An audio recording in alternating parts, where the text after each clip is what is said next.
Foi em um dia comum como esse que o Gustavo foi surpreendido com policiais na porta da casa dele. O mandado de prisão foi por falta de pagamento de pensão alimentícia de quase 8 anos. Mas o curioso é que nem filho ele tem e aos 20 anos foi parar atrás das grades. Estava em casa, aí chegaram e abordaram, falaram, apresentaram o mandado de prisão, falaram que é pensão alimentícia. De começo eu fiquei meio, né?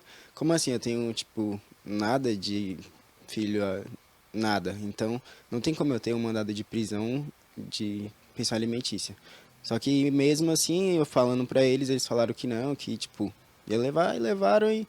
Foi apenas após a prisão dele, no dia 28 de janeiro desse ano, que a Defensoria Pública do DF percebeu que o processo havia sido iniciado em 2017, quando Gustavo tinha 12 anos. À época, ele não poderia ser considerado responsável por débitos. E mais, o mandado de prisão foi emitido pela Vara de Execução Penal de Minas Gerais. Então seria basicamente impossível dele ser o pai dessa criança e de estar devendo esses alimentos. Na audiência de custódia não teve a possibilidade de soltar ele porque o mandado, quem deu a ordem foi um juiz de Minas. Tivemos que abrir um novo processo para se manifestar, a defesa se manifestou e aí o juiz de lá concedeu o alvará de soltura e isso foi lá para finalzinho da tarde e o Gustavo só conseguiu sair praticamente no começo aí da noite de quarta-feira. A investigação da Defensoria Pública do Distrito Federal conseguiu identificar um erro no registro do processo, que teve início em São Paulo e que não tinha qualquer vínculo com pensão alimentícia. O Conselho Nacional de Justiça foi acionado para identificar uma possível fraude no processo. No começo a gente achava que existia um homônimo, um nome igual dele, mas depois vimos o mandado, as informações estavam todas corretas. CPF dele, RG, endereço. Então, ou foi uma fraude ou foi algum erro de algum desses lugares aí, ou de Minas ou de São Paulo que veio para Brasília. E aí, após essa verificação, a gente pretende já entrar com pedido de indenização a favor do Gustavo. Para a mãe do Gustavo, a dona Jane, o que pesou foi o constrangimento da situação. Para mim, eu fiquei muito abalada, muito mesmo. Eu já vim saber à noite, fiquei até com dó dele, porque não deu nem tempo eu socorrer ele, dar apoio a ele, porque eu não sabia. É um momento muito difícil, foi muito constrangimento, porque todo mundo conhece a gente aqui na rua. Foi um constrangimento, porque eu fiquei com vergonha. Pois bem, esse caso do Gustavo Ferreira, gente, foi tão grave que vai ser investigado pelo Conselho Nacional de Justiça, o CNJ, que é quem fiscaliza o trabalho do judiciário. Então, haverá um processo administrativo que vai avaliar a atuação dos juízes envolvidos nessa prisão.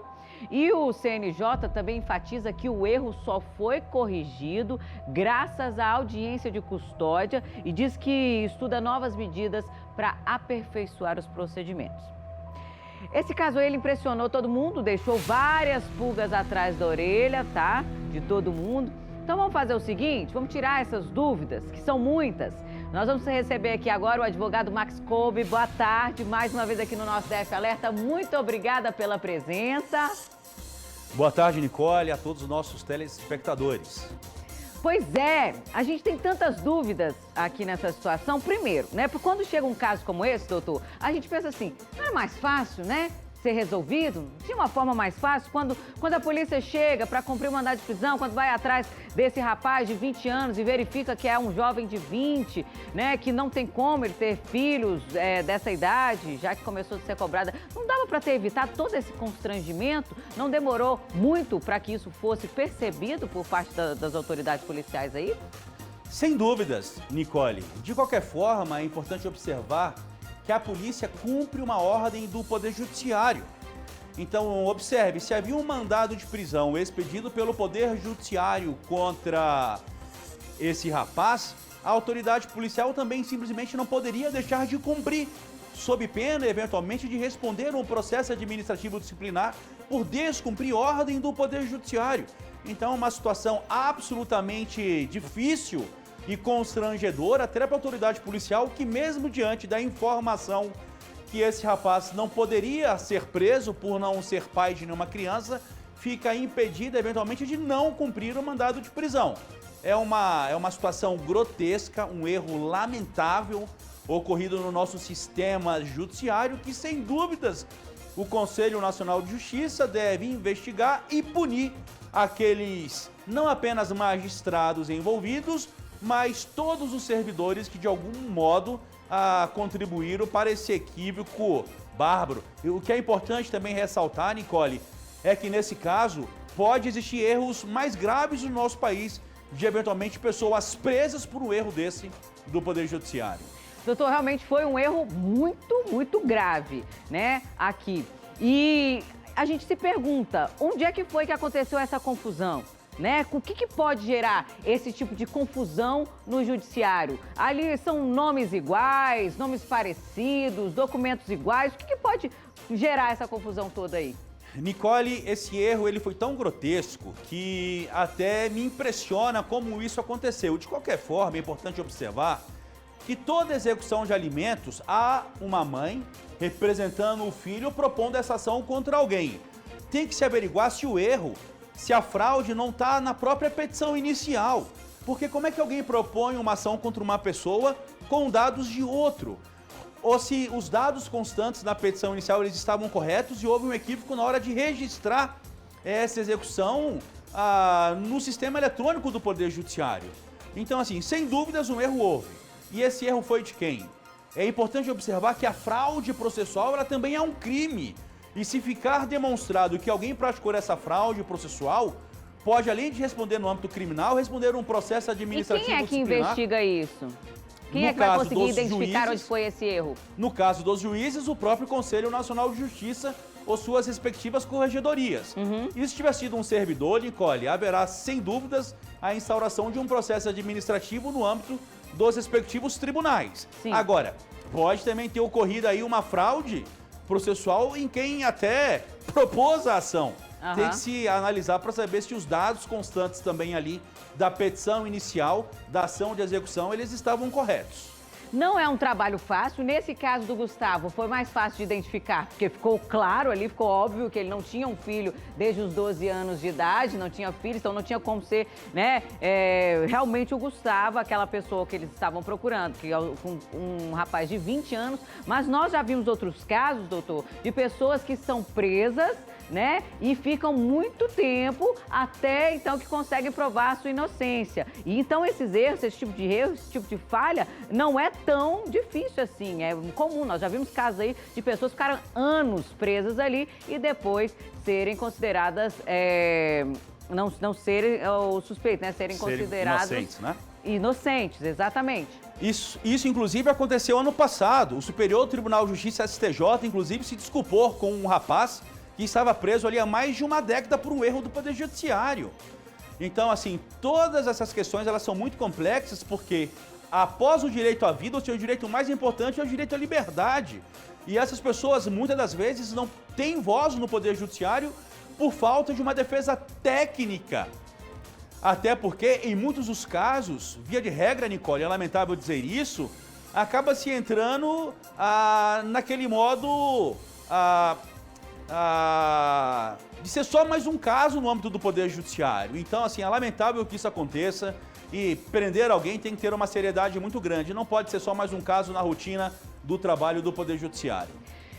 Agora a gente quer saber do Gustavo. Nós vimos aí uma mãe que está sofrendo demais, um rapaz que passou por uma situação constrangedora, né? Com certeza ele foi difícil para ele passar por todo esse processo. A gente viu a mãe sofrendo demais, tentando ajudar ali o Gustavo. Qual tipo de reparação o Gustavo, a família do Gustavo pode pedir nesse caso, doutor? Sem dúvida, tanto o Gustavo quanto a sua família pode pleitear uma ação indenizatória a título de dano moral, não apenas contra o Estado de Minas Gerais, mas também contra o Estado de São Paulo e de todos aqueles que de algum modo deram causa ao cometimento desse grande erro. É importante ressaltar que essa indenização precisa ser elevada, até que para um critério pedagógico, erros como esse não aconteçam mais no nosso Poder Judiciário. O Estado tem o dever de indenizar esse rapaz e indenizar com valores expressivos para que ele mesmo, Estado, não cometa mais esse tipo de conduta. E é claro, Nicole, é importante ressaltar para os nossos telespectadores que se esse erro tivesse sido praticado por algum servidor público, por um magistrado, o Estado, após indenizar o Gustavo, tem também o direito de propor uma ação regressiva, uma ação de cobrança contra esse servidor que deu causa a esse grande equívoco. Então, de uma forma ou de outra, o Estado indeniza e o Estado depois vai cobrar a conta de quem praticou o erro. Tá certo. Então, nesse caso nós mostramos aí do Gustavo, resolveu, ele não chegou a ficar preso por muito tempo, enfim, mas a gente percebeu que é um risco que qualquer pessoa pode correr, né? Tem alguma maneira, doutor, de prevenir?